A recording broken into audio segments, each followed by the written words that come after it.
쿠팡이 어제 자체 조사 결과를 기습 발표했지만 여전히 신뢰성에 의문이 제기되고 있습니다.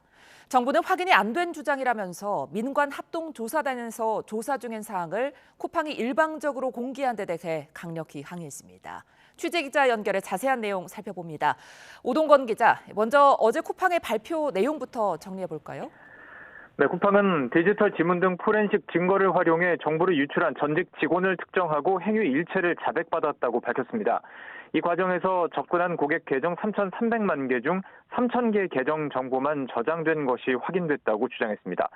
저장 정보에는 고객 이름과 이메일, 전화번호, 주소, 일부 주문 정보, 그리고 공동현관 출입번호 2,000여 개가 포함됐습니다. 결제 정보나 로그인 관련 정보에 대한 접근은 없었다고 쿠팡은 강조했습니다. 쿠팡은 또 이슈가 커지자 유출자가 유출 정보를 모두 삭제했고 제3자에게 전송된 데이터는 없는 것으로 파악했습니다.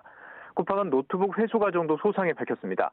유출자가 노트북을 쿠팡 로고가 있는 에코백에 넣고 벽돌을 채워 인근 하천에 던졌고 쿠팡이 이를 잠수부를 동원해 해당 노트북을 찾았다고 설명했습니다. 네, 그런데 여전히 조사의 신뢰성에는 의문이 남는다고요? 그렇습니다. 이 조사 주체가 이해 당사자인 쿠팡이기 때문입니다.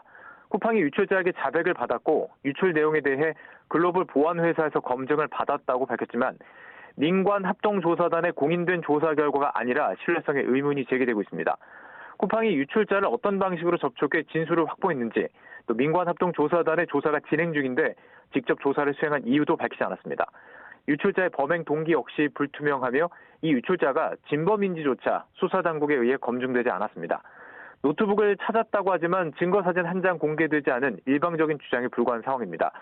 쿠팡이 정보를 제공했다는 날짜와 경찰의 증거를 입수한 날짜도 어긋납니다. 쿠팡은 지난 17일에 유출자의 진술서 제출을 시작으로 관련 장치 등 일체 자료를 확보하는 즉시 정부에 제출해 왔다고 밝혔습니다.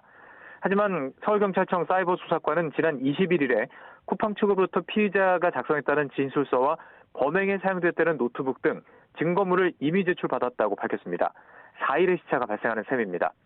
쿠팡이 정부에 일체 자료를 제출했다고 밝히고는 있지만 정부 민관합동조사단은 쿠팡이 특정 인물과 접촉한 사실조차 몰랐던 것으로 파악됐습니다.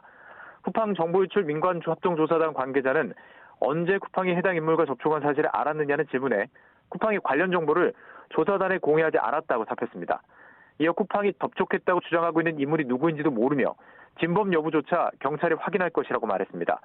또 쿠팡이 해외 보안업체 3곳에서 조사한 결과라고 말했지만 실제로는 공신력 없는 조사 결과를 마치 조사단과 수사기관에 발표한 것처럼 대외 메시지를 낸 것이라고 강하게 비판했습니다.